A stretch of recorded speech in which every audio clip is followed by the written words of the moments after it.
नमस्कार। प्रारंभ पर आप सभी का स्वागत है। मैं अवनीश।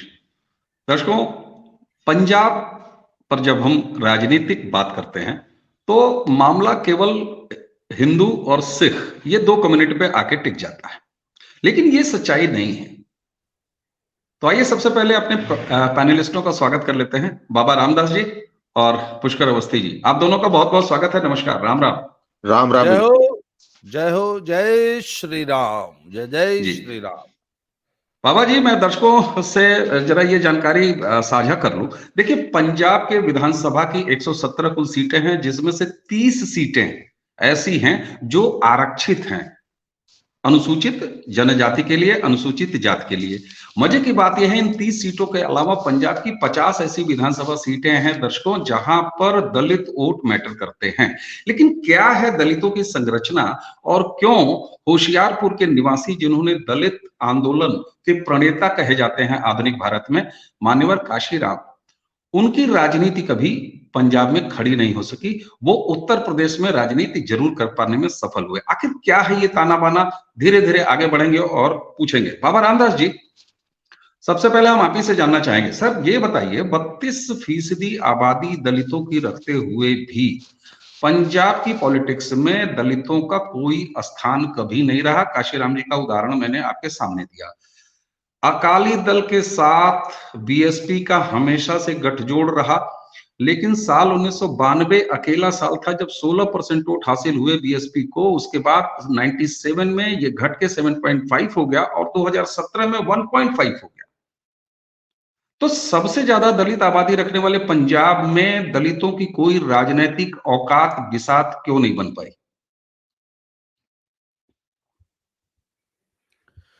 सर, उसका कारण था, अगर मैं सही रूप से कहूं तो मायावती का फेलियर। मायावती जो हैं वो इनफैक्ट अपने आप को उन्होंने यूपी तक सीमित कर लिया, वो सही रूप से। और मायावती जो है वो ड्राइंग रूम पॉलिटिक्स करती हैं, तो आपको पता ही है, वो न कभी कोई जनसभा करेंगी न कुछ नहीं, सिर्फ उठी एक दिन एक बयान दिया। मुझे तो लगता है वो ट्विटर पे भी बहुत ज्यादा सक्रिय नहीं है। ट्वीट ट्वाट करती हैं कभी? नहीं, नियमित रूप से मायावती जी के ट्विटर हैंडल से ट्वीट अपडेट होते हैं, आवश्यक जब भी होता है, कोई राष्ट्रीय विषय हो या उनकी पार्टी का विषय। हाँ, तो उनकी जो राजनीति थी ना सर, वो यूपी में तो चल गई, परंतु वो जिस प्रकार उनको अपना संगठन खड़ा करना था, वो जब तक कांशीराम जी का प्रभाव था तब तक तो, वह चूंकि कांशीराम जी पंजाब के रहने वाले थे, होशियारपुर के, और कांशीराम सच में पॉलिटिशियन थे। वह व्यक्ति पैदल घूम के, साइकिल पे घूम के, पूरे इलाके में घर घर जाके जो जो असली पॉलिटिक्स होती है वो उन्होंने किया, और उसका रिजल्ट मिला। 16 16.5% तक का वोट जो है उन्होंने हासिल कर लिया। परंतु जब कांशीराम जी जब परिदृश्य से हट गए तो बहन जी की तो, और पंजाब थोड़ा बहन जी से दूर पड़ गया। और बहन जी की एक सबसे गंदी आदत है कि वो अपने अलावा किसी को पार्टी में खड़ा नहीं होने देती, लोकल टीम खड़ी नहीं होने देती। और सर, दूसरे कारण ये था कि जो पंजाब का जो दलित है वो ट्रेडिशनली कांग्रेस का वोटर रहा है, और सिख जो समुदाय है वो कितनी भी बात करे समानता की, जाति प्रथा उन्मूलन की, कुछ भी करते कराते, सच्चाई यह है कि इस सिख समुदाय में जट सिखों का प्रभुत्व है, उनका कब्जा है, और वह घोर जातिवादी हैं, घोर जातिवादी। और उनका जातिवाद यहां तक जाता है कि गुरुद्वारे तक अलग हैं। आप बताइए ना, हिंदुस्तान में कितने मंदिर ऐसे आपको मिलेंगे जहां किसी की जाति पूछकर उसको प्रवेश तो रोक दिया जाता है? आप बताइए। अच्छा, बड़े गुरुद्वारे में तो चलिए चल जाता है। बात यह है कि पंजाब में जो गुरुद्वारा है वो हर गांव का है, हर गांव में गुरुद्वारा है। तो गांव में तो जानते हैं ना कि फलनवा जो फलाने जाति का है, तो बाकायदा रोक दिया जाता है, रुको। अच्छा, एक चीज और बताऊं, पंजाब का जो गुरुद्वारा जो है वो एक तरह से उसके हर गुरुद्वारे में कम से कम 100, 200, 500 रजाई गद्दा होता है। टेंट हाउस वाला नहीं, प्रॉपर। कम से कम 1000 कटोरी, गिलास, थाली, चम्मच होता है कम से कम। और एक छोटा मोटा टेंट हाउस होता है। और गांव का कोई भी कम्युनिटी लंच डिनर कोई भी कार्यक्रम होता है तो गुरुद्वारे से, आपके घर अगर मेहमान आए तो जाइए गुरुद्वारे से 10 रजाई ले आइए। परंतु अगर आप दलित हैं तो आपको वहां की कटोरी चम्मच नहीं मिलेगी। तो अब भैया, अब दलित को कटोरी चम्मच चाहिए, गांव का गुरुद्वारा जो कि जट सिखों का है या सवर्णों का है वो देगा नहीं, तो मजबूरन दलितों को अपने गुरुद्वारे बनाने पड़े।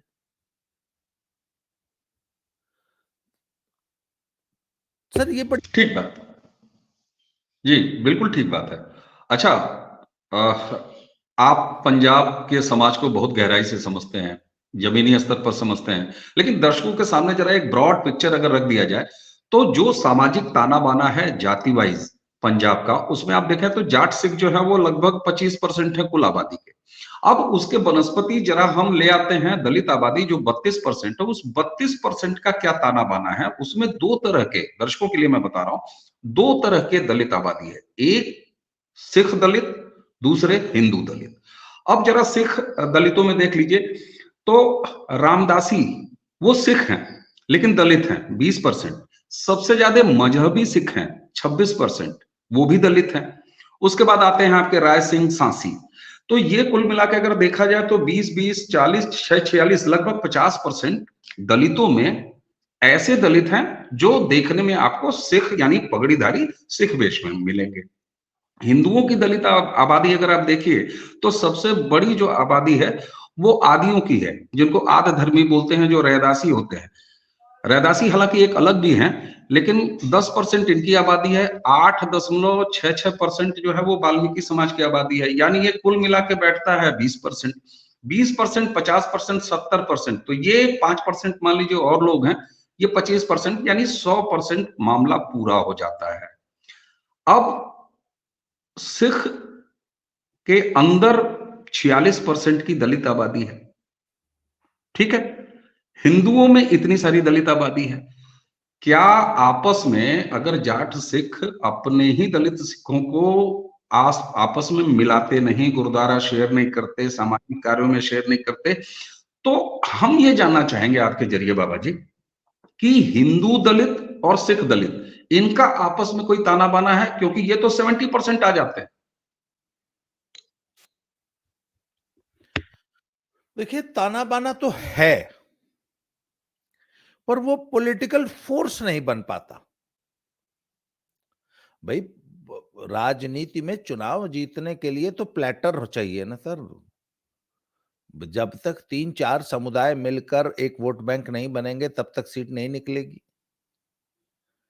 अच्छा, और दूसरी बात है कि सर, पंजाब की राजनीति शुरू से अकाली दल सेंट्रिक रही और अकाली दल से संघर्ष करते रहे कांग्रेसी। संघ, जनसंघ या भाजपा तो बहुत बाद का सिनेरियो है। तो आप अगर पंजाब का प्रारंभिक 20-25 साल देख लीजिए, तो जब संयुक्त पंजाब था जिसमें हरियाणा और हिमाचल प्रदेश जब सम्मिलित था, तो ये एक हिंदू बहुल स्टेट था। और शुरू के 5-7-8 मुख्यमंत्री जो हैं वो सब हिंदू बने। और सिखों में एक बहुत बड़ा रिजेंटमेंट था, और ये 1947 से ही, 46 से ही शुरू हो गया था, 47 से ही, कि भैया बंटवारा हुआ, मुसलमानों को पाकिस्तान मिल गया, हिंदुओं को हिंदुस्तान मिल गया, हमको क्या मिला। ये आवाजें तो तब से उठने लगी थी। तो उन्होंने कहा चलो, अलग सूबा नहीं मिला, सिख सूबा नहीं मिला, सॉरी, सिख मुख्यमंत्री तक नहीं मिला, यहां पर भी हिंदू ही हमारे पर शासन कर रहे हैं। तो सबसे बड़ा था कि नहीं, हमको बांट दो, भाषा के आधार पर पंजाब बनाओ। हिंदी रक्षा आंदोलन चला, हिंदुओं को बोला गया कि अपनी भाषा जो है पंजाबी मत लिखो, अपनी मातृभाषा हिंदी लिखो। हिंदी रक्षा आंदोलन चला। 60s में। फिर पंजाब का जब बंटवारा हुआ, जब बंटवारा हो गया, हरियाणा अलग हो गया, हिमाचल अलग हो गया, तब जाके इनको पहला सिख मुख्यमंत्री मिला। अब सर अकाली दल की राजनीति है, कांग्रेस उसमें फंसी पड़ी है। कांग्रेस के पास ट्रेडिशनली दलित वोटर पहले दिन से रहा, आदिवासी समुदाय है नहीं, मुसलमान है नहीं। भाई आप देखिए ना, कांग्रेस का जो भी जहां पर भी आधार है, लोग कहते हैं ब्राह्मण, मुसलमान, दलित, आदिवासी, यही 4 मुख्य वर्ग रहे ना।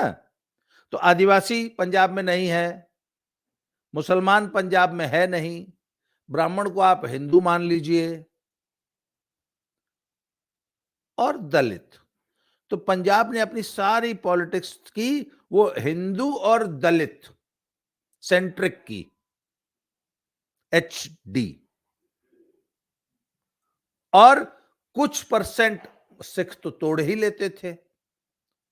तो कभी अकाली, कभी, और अकाली जब सर तगड़े हो गए और कांग्रेस जब उनको नहीं काउंटर कर पा रही थी, इसीलिए ना फिर 70 के दशक में अंत में भिंडरावाले को खड़ा करके, अकालियों को कमजोर करने के लिए ही तो भिंडरावाले को खड़ा किया था कांग्रेस ने, संजय गांधी एंड कमलनाथ ने। दर्शकों के इतिहास में थोड़ा सा रिवीजन करा देते हैं। तो मुख्य कांग्रेस का मुख्य टारगेट था अकालियों को कमजोर करना। अब सर जब भाजपा का उदय हुआ है, तब भाजपा, भाई हिंदू लीडरशिप, हिंदू हृदय सम्राट लोग पैदा हो गए, परंतु 80 के दशक में जब आतंकवाद का दौर था, तब हिंदुओं के मन में एक बात बड़ी कायदे से बैठी हुई है कि पंजाब में तो हमारी रक्षा कांग्रेस ही करेगी। इंदिरा जी ने ही जो है रक्षा की थी, है सर। भाजपा आज तक कभी इस सेंटिमेंट को रिप्लेस नहीं कर पाई, इसलिए भाजपा कभी भी पंजाब में हिंदुओं की पार्टी बन ही नहीं पाई। हिंदू हमेशा कांग्रेस की तरफ ही इंक्लाइंड रहा। थोड़ा बहुत प्रयास करती है भाजपा उसमें, परंतु जब भाजपा अपने बल पर कुछ नहीं कर पाई, तो भाजपा ने एक गलती कर दी जो कि लॉन्ग टर्म में बहुत बड़ी गलती सिद्ध हुई। इन्होंने अकालियों से गठजोड़ कर लिया। हिंदू कहता है ले, फिर हम वहीं आके ढाक के 3 पात हो गए। भाजपा अगर अकाली से गठबंधन कर लेती है, तो हिंदू का वोट तो अल्टीमेटली फिर अकालियों को ही चला गया ना। इनको मिलती है विधानसभा में सिर्फ 23 सीट लड़ने को, तो कहते हैं बाकी 70-80 जो सीट है उस पे हम किसको वोट दें, अकालियों को नहीं देंगे। तो हिंदुओं की पार्टी बन जाती है कांग्रेस। जहां भाजपा लड़ती है वहां तो वोट दे देता है, जहां ये भाजपा नहीं, वहां अकालियों को हिंदू वोट देना नहीं चाहता। हम्म। सर ये है बेसिक प्रिंसिपल पंजाब की राजनीति का, कि हिंदू अकाली को वोट नहीं देना चाहता। जब तक भाजपा अकालियों की गोद में बैठी रहेगी, तब तक हिंदू पूरी तरह उसको अंगीकार नहीं करेगा। पुष्कर दादा कुछ कह रहे हैं। ठीक बात, बिल्कुल ठीक बात है, बिल्कुल ठीक बात है। पुष्कर साहब, इससे पहले यहाँ की टिप्पणी मैं एक आपके मिनट, लिए एक छोटी सी चीज, जी बोले बोले। मैं पहले एक्चुअली मैं बाबा जी से एक प्रश्न करना चाहता था, इसलिए मैंने उंगली उठाई थी।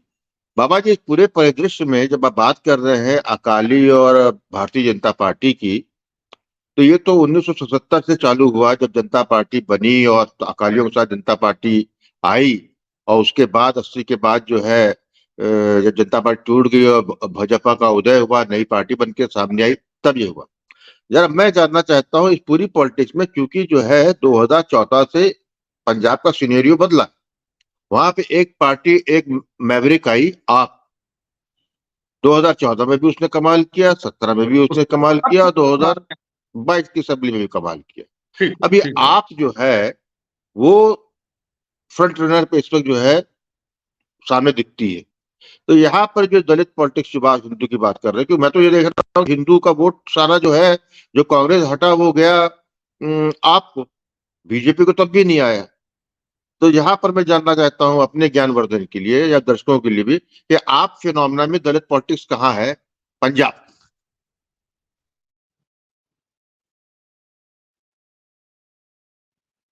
बाबा जी आप म्यूट हैं। अब अवनीश भाई, आप भी कुछ कहना, प्रश्न में ऐड करना चाहते हैं कि मैं इसी बात को आगे बढ़ाऊं? नहीं नहीं, बेहतर हो आप इस प्रश्न का उत्तर अभी दे दीजिए, क्योंकि हम धीरे धीरे चल रहे थे, 70s तक पहुंचे थे, और 70s के बाद बट नेचुरल 2014 तक की यात्रा में 30 साल बाकी रहते हैं, तो हम उस 30 साल की भी आकलन करेंगे। लेकिन पुष्कर ने जो ये सवाल किया आप उसको कर लीजिए फिलहाल।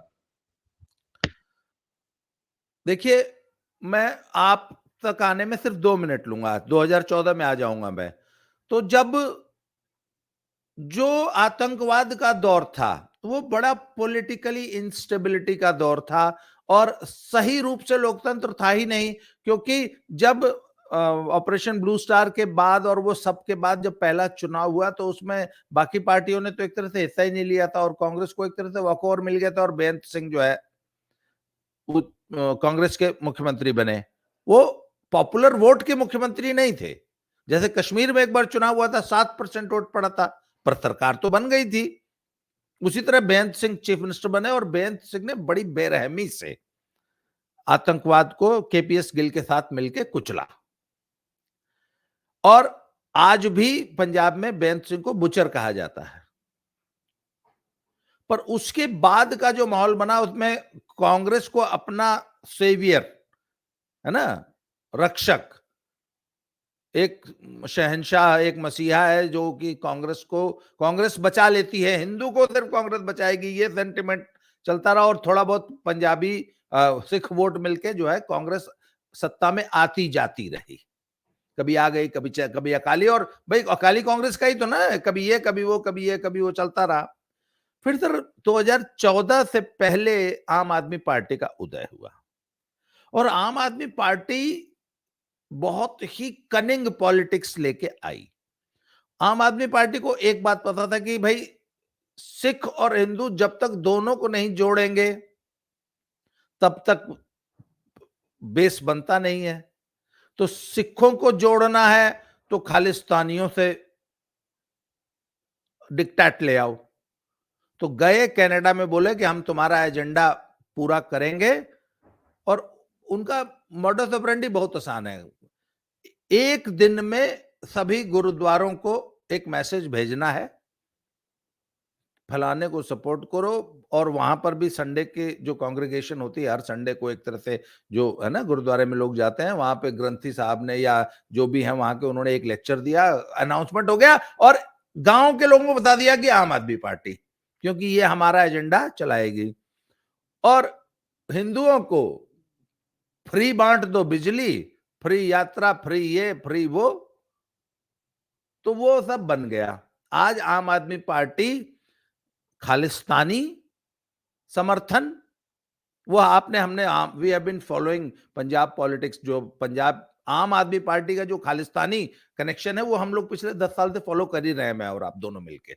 बिल्कुल कर रहा है। और दर्शकों के लिए बाबा जी मैं बता दूं कि पिछली चर्चाएं, कितनी गहन चर्चाएं प्रारंभ के इसी मंच पर बाबा जी के साथ हुई हैं, और अलग अलग स्पीकर्स के साथ हुई हैं। उन सारे वीडियोस का लिंक इस वीडियो के डिस्क्रिप्शन में रहेगा। दर्शकों से अपील है कि वहां डिस्क्रिप्शन में जरूर जाएं और पुराने वीडियोस भी देखें। जी बाबा। तो सर आज के सिनेरियो में there are 4 political forces in Punjab.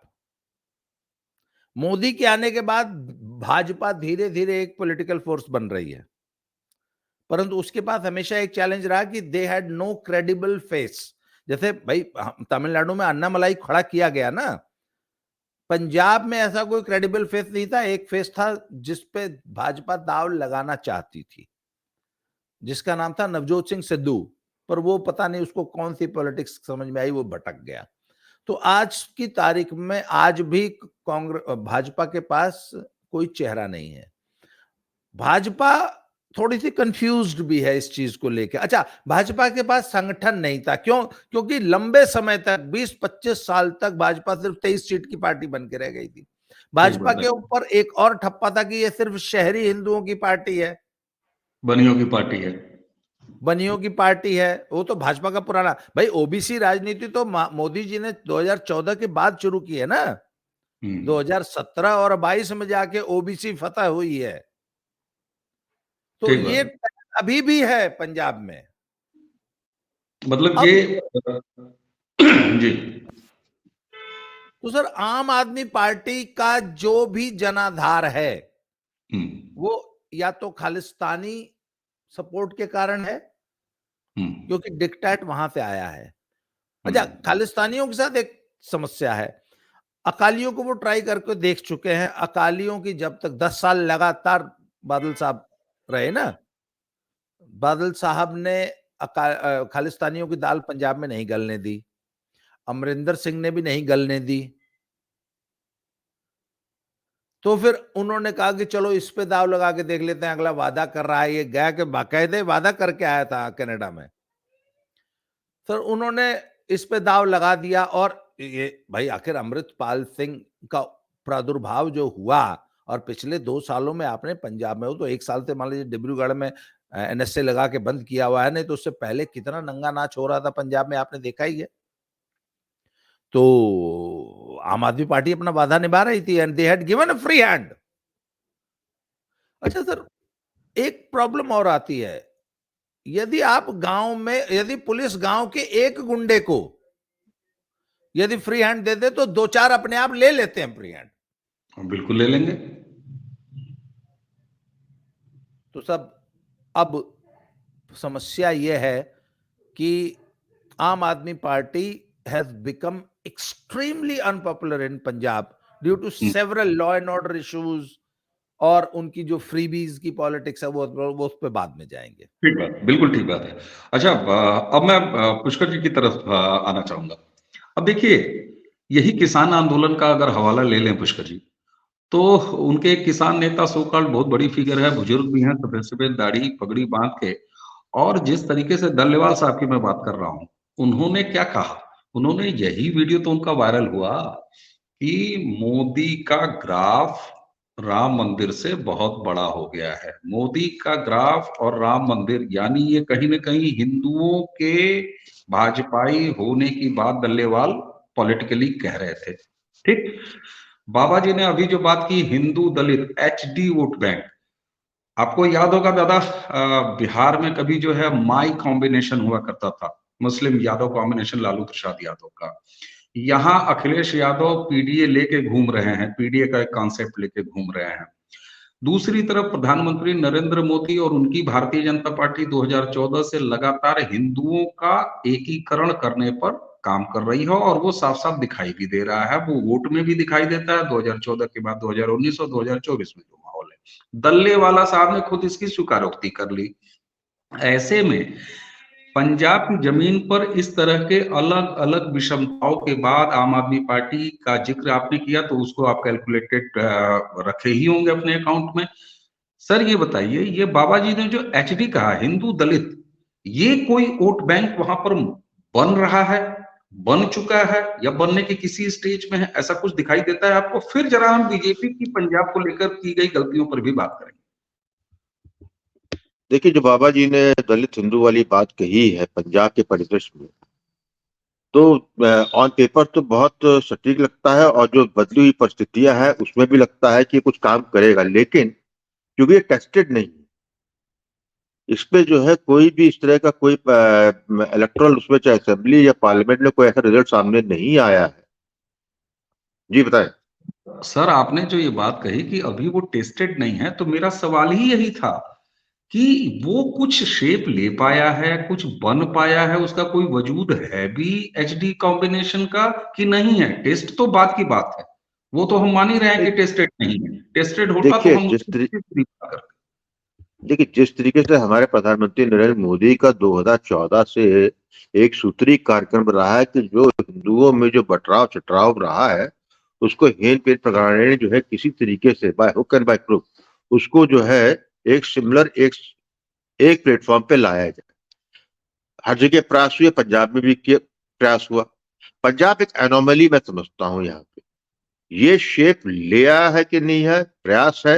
यदि लोढ़ा की जिनका आपने जिक्र किया है, उन्होंने कहा कि राम मंदिर के बाद जो है ग्राफ बढ़ गया।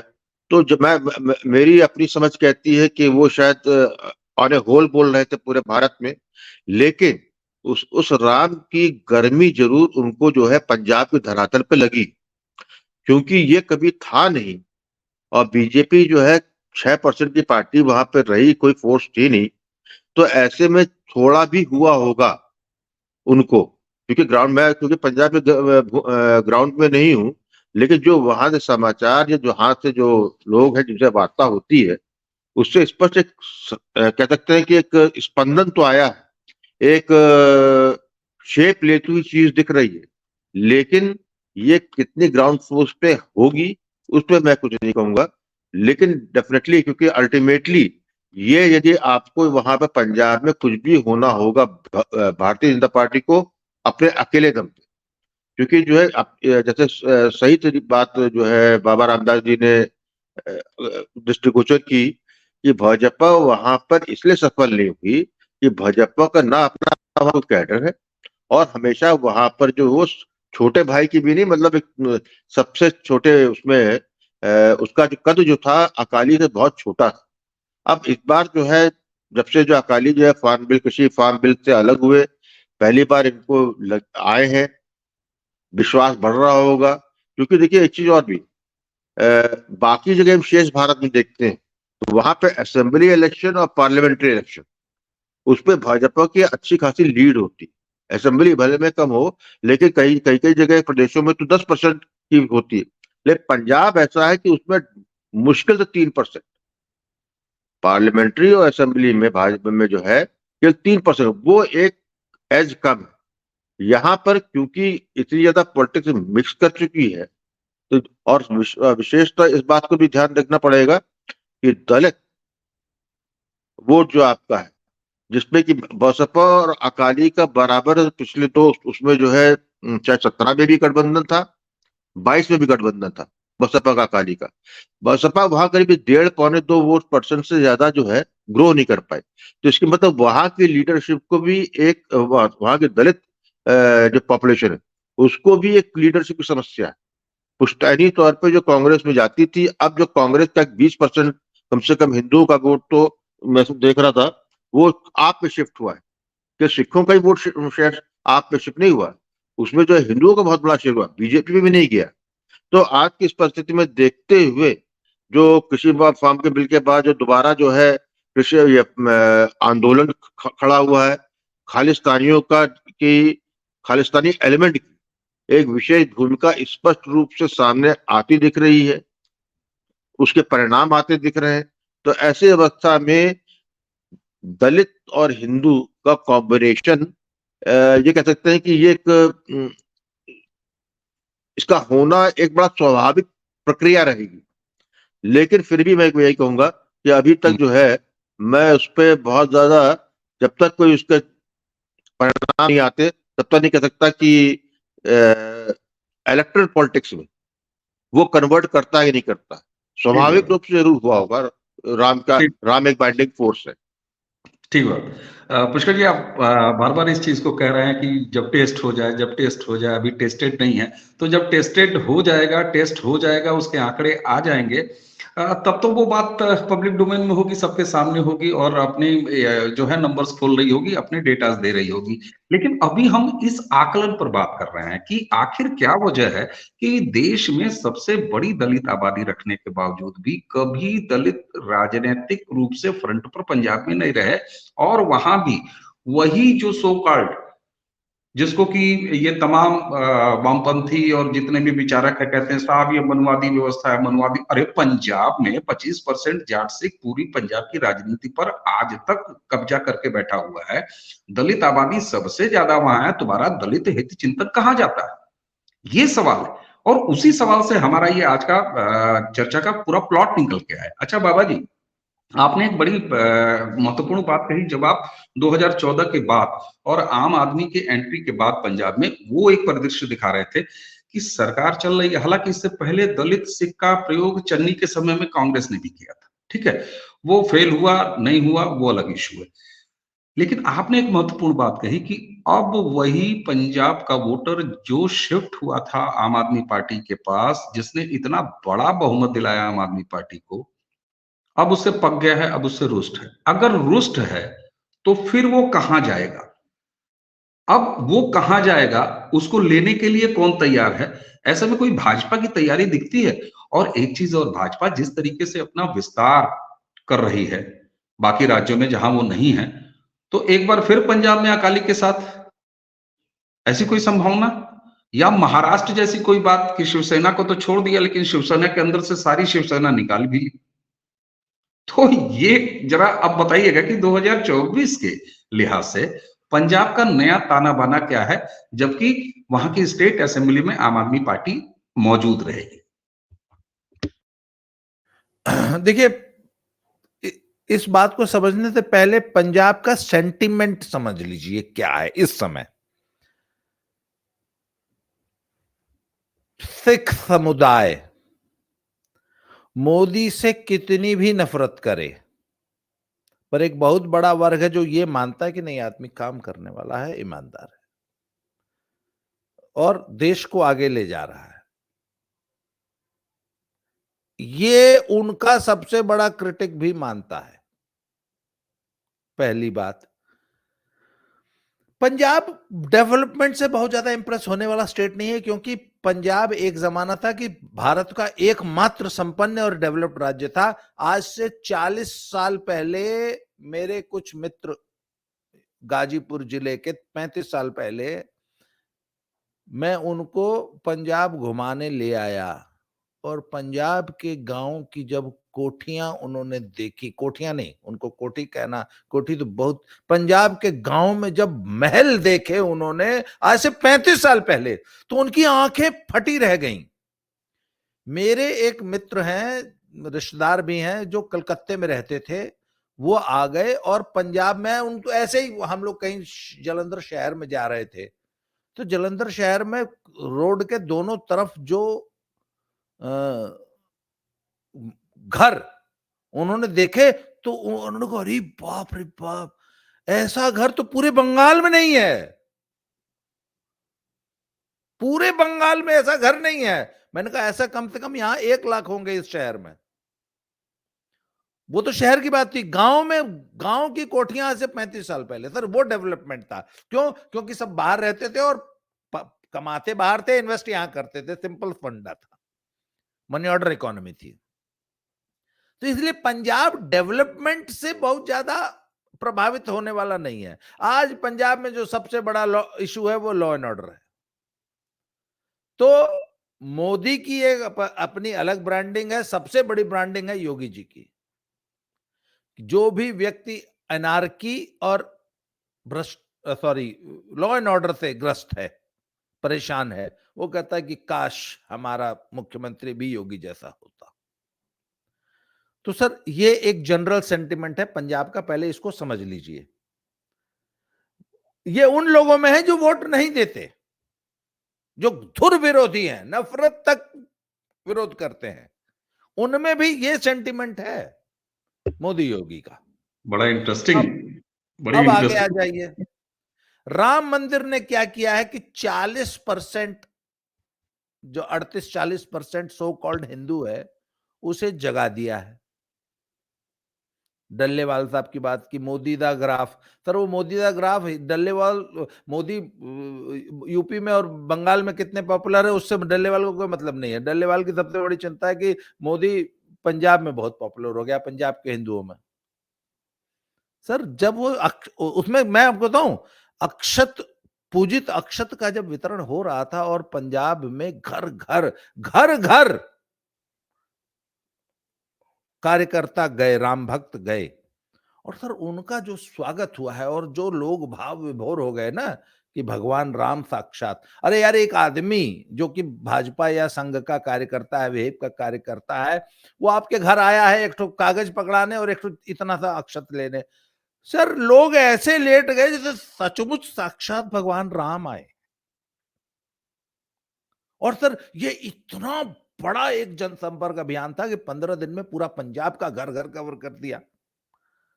सर ये जो जनसंपर्क की जो क्षमता है ना, ये सिर्फ भाजपा में है, या संघ कह लीजिए या कुछ भी कह लीजिए आप उसको।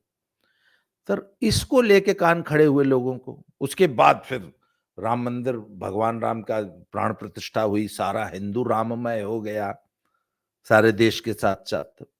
अब हुआ क्या है सर, हिंदू 38%, तर भारत पंजाब जैसे राज्य में जहां कम से कम 4 कॉर्नर्ड कंटेस्ट है, कम से कम, तो सर 24-26% पे तो 28% पे तो सरकार बन जाएगी। क्यों पुष्कर दा? बिल्कुल विधानसभा के स्तर पर बन जाएगी, बिल्कुल। 28-30% पे तो सरकार बन जाएगी, 40 आप 40% तो अकेला हिंदू ही है। अब इसमें, अब सर एक बहुत बड़ी फॉल्ट लाइन जो सिख समुदाय में है, वो है दलित, और वो उस फॉल्ट लाइन को यदि भाजपा पकड़ लेती है, पर शर्त एक ही है, चुनाव अकेले लड़ना होगा।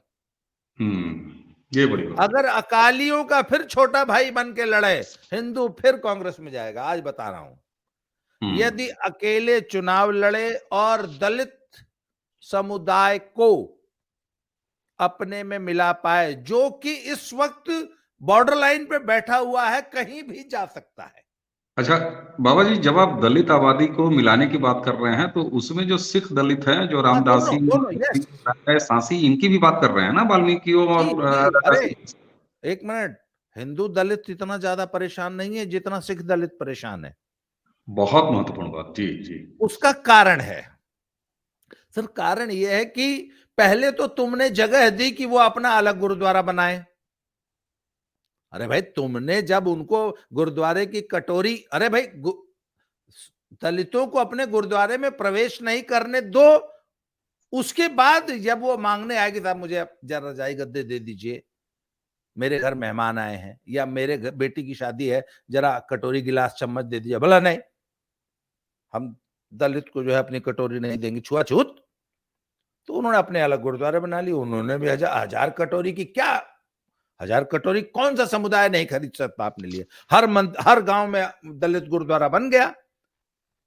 उसके बाद क्या है कि रविदासी समुदाय बहुत बड़ा है, जिसको कि बनारस में आपके जो है स्वामी रविदास जी का जो जन्म स्थान है, बेगमपुरा, जी जी। तो सर रविदासी गुरुद्वारे भी हैं, रविदासी मंदिर, रविदास मंदिर, रविदास गुरुद्वारा।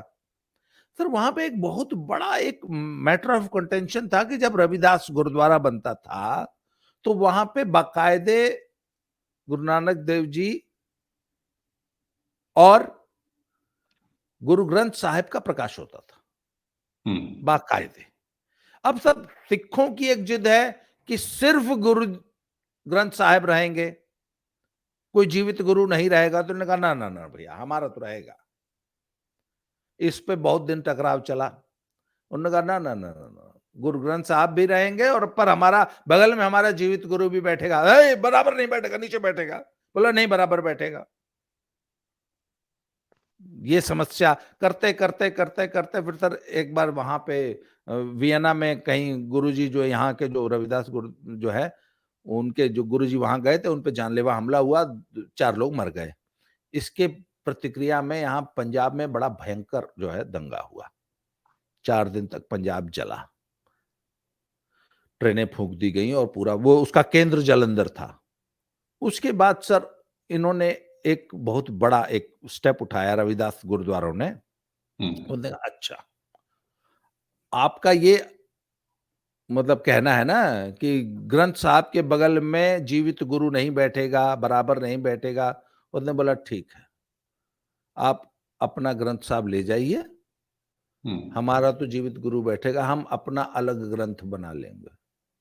तो गुरु ग्रंथ साहब में जो रविदास जी की जो वाणी थी और अन्य संतों की जो वाणी थी, खासतौर पे दलित संतों की और ये सब है, वो उन्होंने उसको कंपाइल करके एक अलग ग्रंथ बना लिया। अब सब इसको लेके आम सिख समुदाय को बहुत बुरा लगा। उन रेडिकल्स के ऊपर गुस्सा आया कि तुमने उनको इतना मजबूर कर दिया कि उन्होंने अपने गुरुद्वारा से गुरु ग्रंथ साहब हटा दिए। और अपना अलग ग्रंथ बना लिया। मतलब you pushed them up to this level.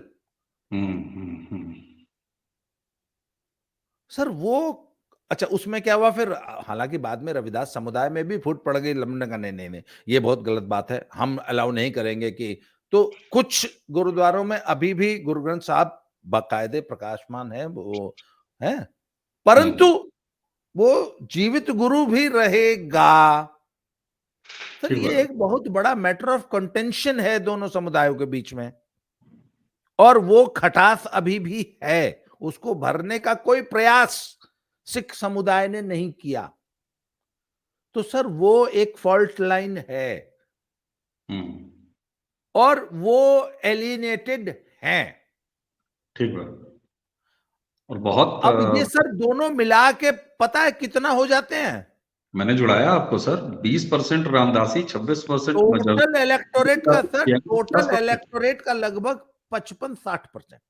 मैं वही कह रहा हूँ, मैंने शुरू में ही गिना है, बिल्कुल सही बात है। और एक चीज और बाबा जी यहाँ महत्वपूर्ण बताऊं, आप जब ये रैदासियों की बात कर रहे हैं, तो ये इतने स्ट्रांग हैं, आपने इतने तगड़ा प्रतिकार इन्होंने किया ना ग्रंथ साहब को लेके। और तो दर्शकों, आपको मैं आप तक ये जानकारी रख रहा हूँ कि पिछला जो विधानसभा चुनाव हुआ था, तो चुनाव आयोग ने जो डेट बाबा जी तय कर दी थी, उसके बीच में ये रैदास जयंती आ रही थी, और चुनाव आयोग को डेट्स बढ़ानी पड़ी रैदास जयंती की वजह से, क्योंकि ये बड़ा रैदासी समुदाय बनारस आता है और बनारस की यात्रा करता है, और उसके बाद फिर वापस पंजाब जाता है। तो इतना बड़ा पॉलिटिकल महत्व भी है और इलेक्टोरियल भी महत्व है।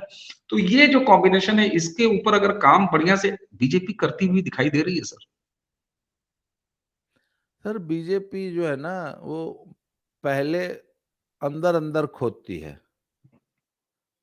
बीजेपी जब बिल खोदती है तो पहले अंदर अंदर खोदती है, बाहर पता नहीं लगने देती है, और फिर अचानक जो है एक दिन जो है बिल फोड़ के बाहर आ जाती है। हम्म। और I think they have been working for the last 10 years, और ये काम, संघ का काम बीजेपी में दिखाई देता है। और बीजेपी दलितों में बहुत, संघ, बीजेपी से ज्यादा मैं ये कहूंगा कि संघ दलितों में पिछले 10 सालों से बड़ा व्यापक स्तर पे काम कर रहा है। और जी उसका और सर लोहा गर्म होने में समय तो लेता है ना। बिल्कुल। इस वक्त this is the right moment जहां हिंदू और दलित, वो दलित चाहे सिख दलित हो चाहे हिंदू, ये दोनों बीजेपी में आने के लिए तैयार बैठे हैं, बशर्ते कि बीजेपी अपने कार्ड्स ऐसे प्ले करे कि इनको वो अपने साथ मिला सके। और आज बता रहा हूं आपको, अगर बीजेपी ने ये कार्ड सही से प्ले कर दिया तो इसी लोकसभा में अगर बीजेपी 13 की 13 सीट जीत जाए तो मुझे आश्चर्य नहीं होगा, बशर्ते बशर्ते कार्ड से प्ले कर दिया। अगर ये गोटी सही से बिछा दी तो, एचडी वाली, एचडी वाली। हिंदू और दलित वाली, बिल्कुल सही बात है। पुष्कर दा, आपके पास अंतिम एक्सपर्ट कमेंट के लिए आऊंगा, चाहूंगा कि आप इस चर्चा को कंक्लूड भी करें। बाबा जी की बात से जो ग्राउंड पंजाब का दिखाई दे रहा है, जो आंकड़े दिखाई दे रहे हैं, एचडी का जो एक नया कॉम्बिनेशन आज हम लोगों ने यहाँ पर बात की, ऐसी संभावना पे बात की। बार बार सवाल यही आ रहा है कि अगर भाजपा अच्छे से कर ले जाए, अगर भाजपा अकेले कर ले जाए, आपकी नजर में इस चर्चा को कंक्लूड करते हुए आप बताएं, क्या भाजपा पंजाब को लेकर ऐसा कर सकेगी, करने जा रही है, कर लेगी? मेरे पास ऐसा कोई कारण नहीं है कि भाजपा नहीं करेगी या नहीं कर रही है, क्योंकि भाजपा का जो है, जो भी वोट परसेंटेज आप देख लिए 6% 9% का, भाजपा जानती है। और इन ऐसे राज्यों की परिस्थितियों में अपने अपने काल में उन्होंने काम किया। स्लो मूविंग होता है क्योंकि अंदर से अंदर काम होता है। तो मैं तो समझता हूं कि वहां पर जिस तरीके से मोदी जी 2024 का चुनाव लड़ रहे हैं और जिस तरह अपनी पार्टी को लड़ा रहे हैं, वहां ये बहुत स्पष्ट है कि वो पंजाब में अकाली से कोई गठबंधन करने नहीं जा रहे, क्योंकि भारतीय जनता पार्टी कुछ खोने को नहीं है वहां पे। अकालियों के साथ तो खोने का है, क्योंकि अकाली संघ रहेंगे तो केवल रिपीटेटिव होगा उनका, लेकिन अभी जो है वो खोने कुछ नहीं। जिस तरीके से बंगाल में आपने देखा, त्रिपुरा में देखा कि जो है कहां से एकदम से छलांग मारते हैं जहां दूसरे की स्पेस है। बाबा जी की बात से मुझे समझ में यह आ रहा है कि जिन हिंदुओं ने जो कांग्रेस को ट्रेडिशनली वोट करते थे, वो अपना सेवियर समझते थे, उन्होंने जब आप पाइए तो बहुत बड़ा चंक हिंदुओं का जो है कि केवल सिख का ही वोट आपको नहीं गया था, हिंदुओं को बहुत बड़ा वोट बैंक गया ठीक था। है, ये वो जाहिर है क्योंकि वो बिल्कुल। आप, तो वहां पे जो गया है और खालिस्तानी सेंटिमेंट सामने आ चुका है, आपकी पॉलिटिक्स में स्पष्ट रूप से दिख रहा है, तो वो जो चंक है वो bounce back Bharatiya Janata party के पास आने का पूरी पूरी संभावना है। दूसरा, ये भी स्पष्ट बात है कि जो आपके जो दलित सिख है, उस ये इस पर यह भी साफ लगता है खालिस्तानी एलिमेंट वहां पे नहीं है, वहां जट सिख में है, वहां पे जो लीडरशिप उन्हीं के पास है, तो वो भी है। तो अब क्योंकि पंजाब में पॉलिटिक्स को धरातल से बाबा रामदेव बहुत अच्छी तरह समझते हैं, उन्होंने 13 के, ये तो मैं नहीं कह सकता इस तरह का आकलन, लेकिन इतना स्पष्ट है कि अकाली एक ड्यूंडलिंग फोर्स है, वहां पर स्पष्ट रूप दिख रहा है। नीचे ग्राफ जाएगा, दोबारा अकालियों के फिर जो है 1500 से ज्यादा वोट आने के कोई चांसेस नहीं दिखती है। आपका ठीक है, भी जितना तेज ग्राफ बढ़ा है उसमें भी एक बहुत सब्सटेंशियल मैं गिरावट देख रहा हूं, ठीक है, कांग्रेस ठीक। नहीं कर पाई।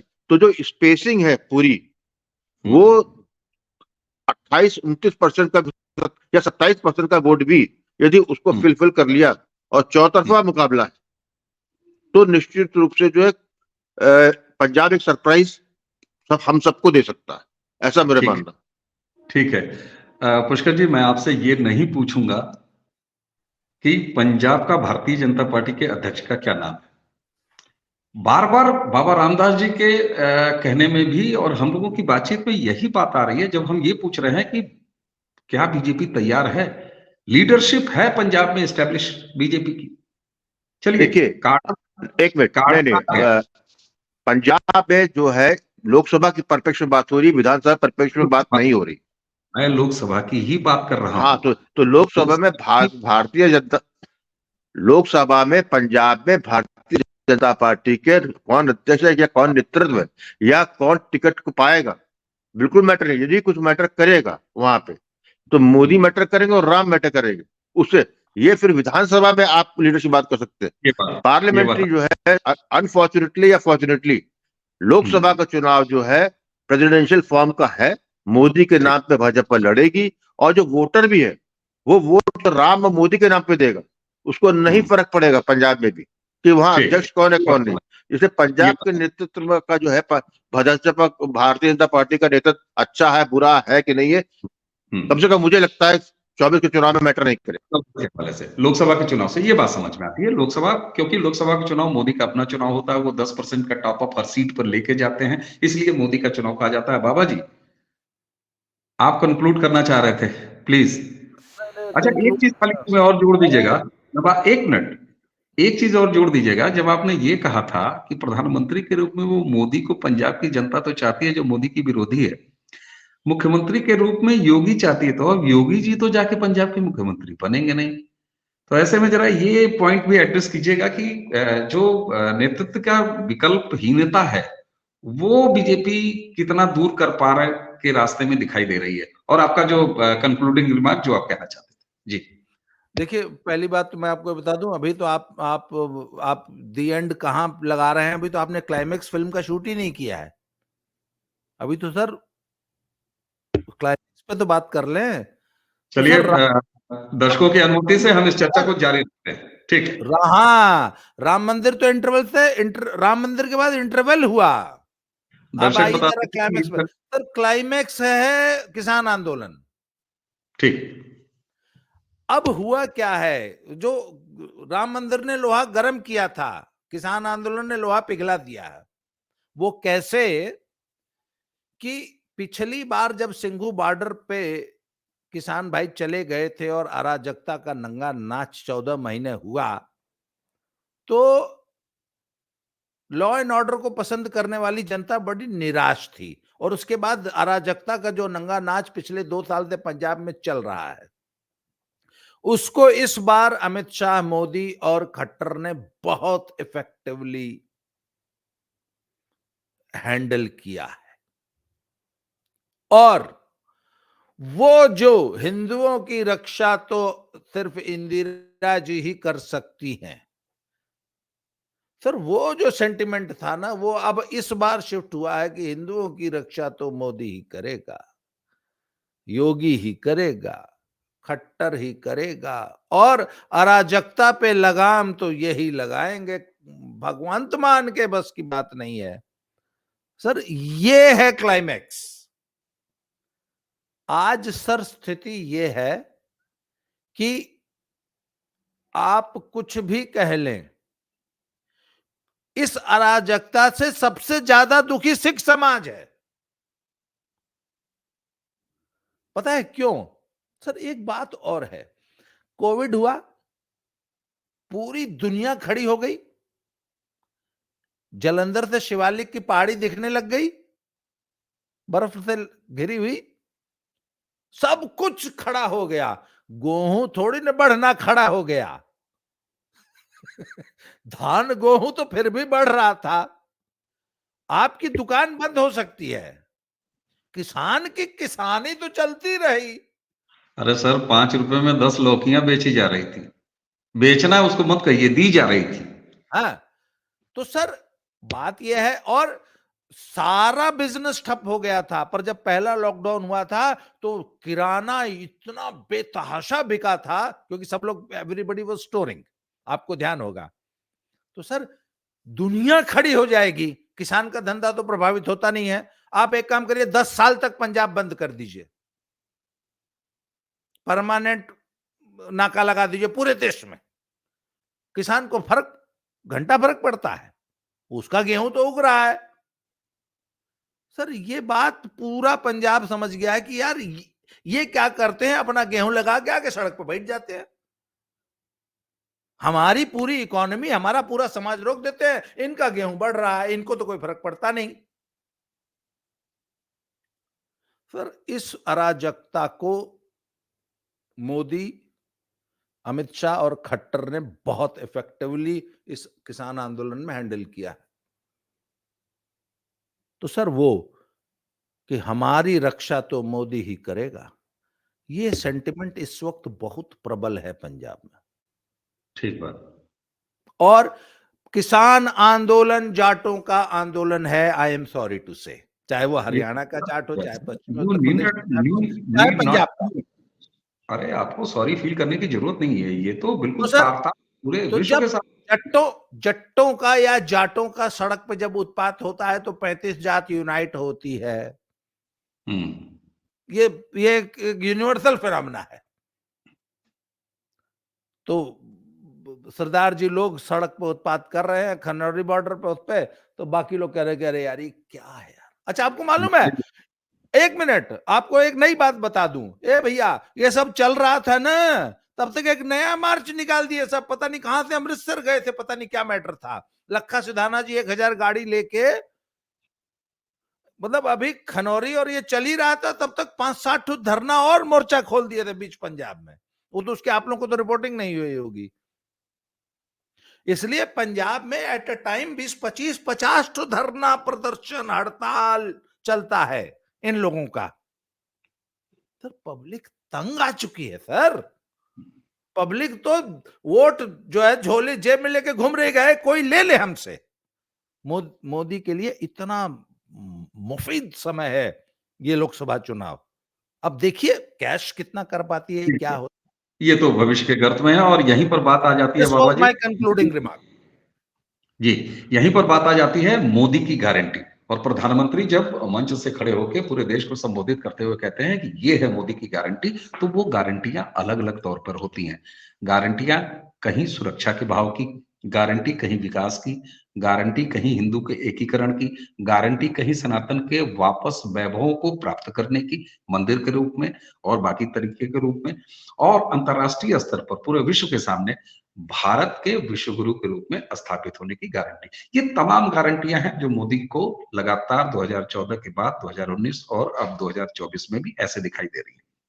दर्शकों, हमें उम्मीद है कि पंजाब की राजनीति पर इतनी बारीक और इतने लंबे स्तर पर अलग-अलग दृष्टिकोणों से चर्चा बहुत कम देखने को आपको मिली होगी, और पंजाब के हवाले से जो सबसे बड़ा दलित आबादी रखता है, वहां दलित चिंतक क्यों नहीं कभी चेतते, क्यों नहीं उसकी चिंता करते, इसके कारणों की भी आप जरूर करने पर मजबूर होंगे, ऐसा हमें विश्वास है। तो एक जो एचडी कॉम्बिनेशन दिखाई दे रहा है, ये संभवतः पंजाब के भविष्य की राजनीति तय करेगा। लोकसभा का चुनाव तो मोदी का होता है, लेकिन पंजाब में एक विधानसभा भी होती है, 117 सीट भी होती है, वहां भी सरकार की आवश्यकता होती है। तो हमें उम्मीद है कि आज की चर्चा आपको अच्छी लगी होगी। इसी के साथ बाबा रामदास जी, पुष्कर जी, आप दोनों को बहुत बहुत धन्यवाद। और दर्शकों, अब हम तीनों को आज्ञा दीजिए। नमस्कार, प्रणाम।